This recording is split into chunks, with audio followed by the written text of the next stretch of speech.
Kakatapos ko din paglinis after 2 days galing sa bakasyon. Ito sobrang linis ng bahay. Napakalinis. Ayun Ayun.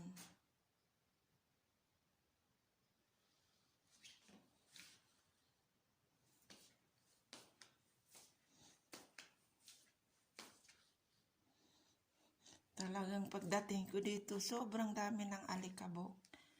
Imagine, 3 months hindi ko to nilinisan. Kasi nasa bakasyon po ako. Ayan.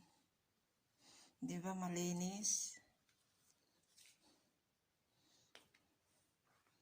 Sobrang kalat, alikabok. Grabe.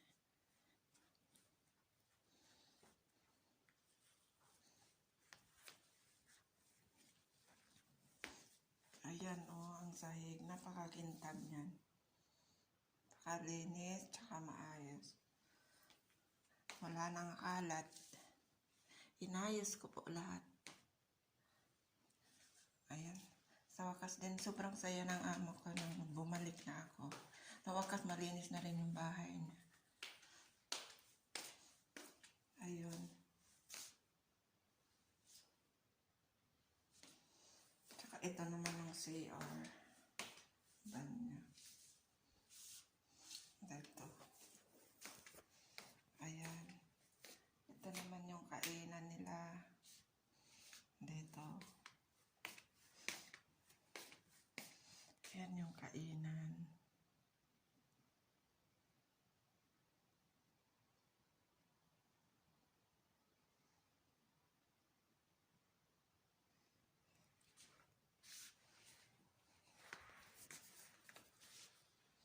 Ayan yung lamesa.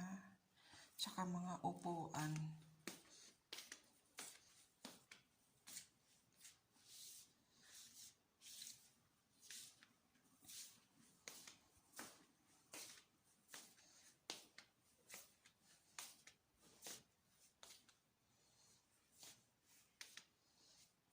Sobrang kintab ng sahig. Pwede mo nang matulugan kahit dyan sa sahig na.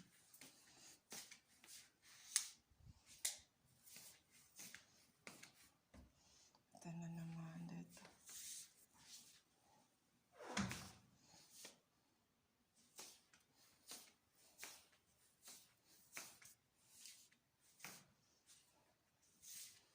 Yan din yung nila. Isang CR din yan.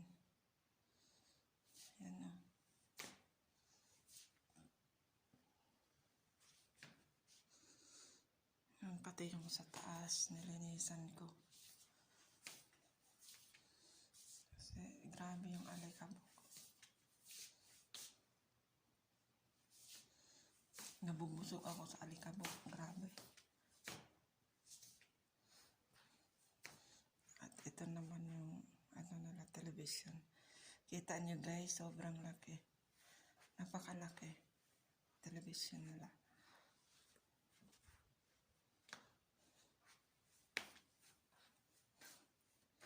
Ayan.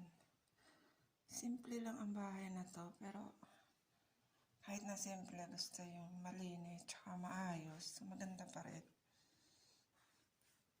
Hindi naman masyadong rich yung amo ko pero hindi naman din ko repot. Tsaka makakain din ako ng maayos. Hanggang hindi mahigpit pagdating sa kainan.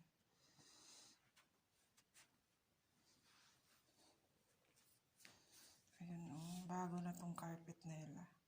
Napakalaki. Nang pag-alis ko dati, hindi ganito Yun nanibago ako sa bahay.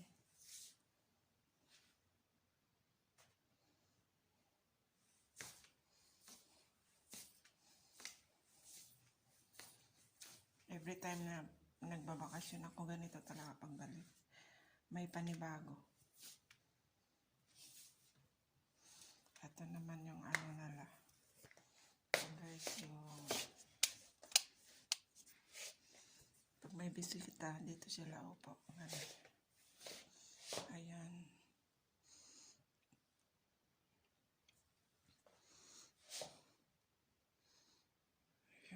Napakalinis.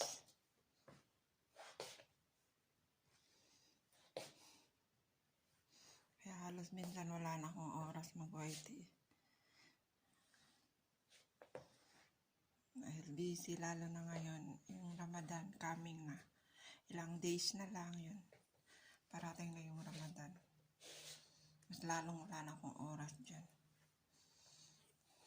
All the time, every day nasa kusina. Nako.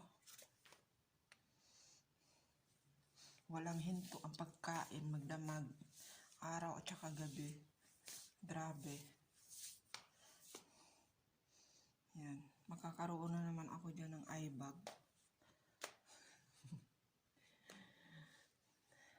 Ganito talaga ang buhay ng OFW. Pero okay lang.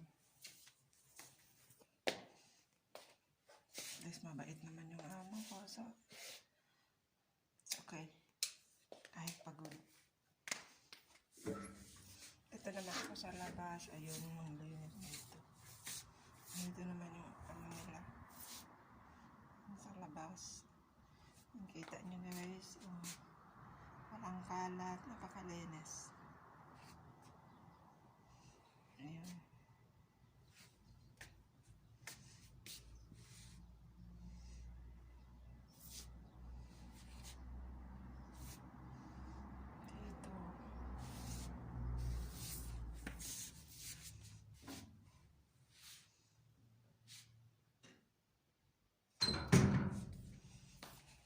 Dito tayo sa kusina.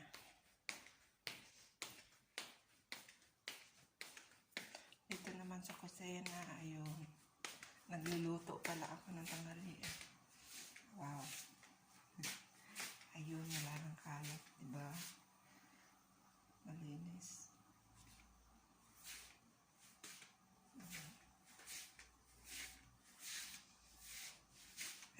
Ito yung kusina nila.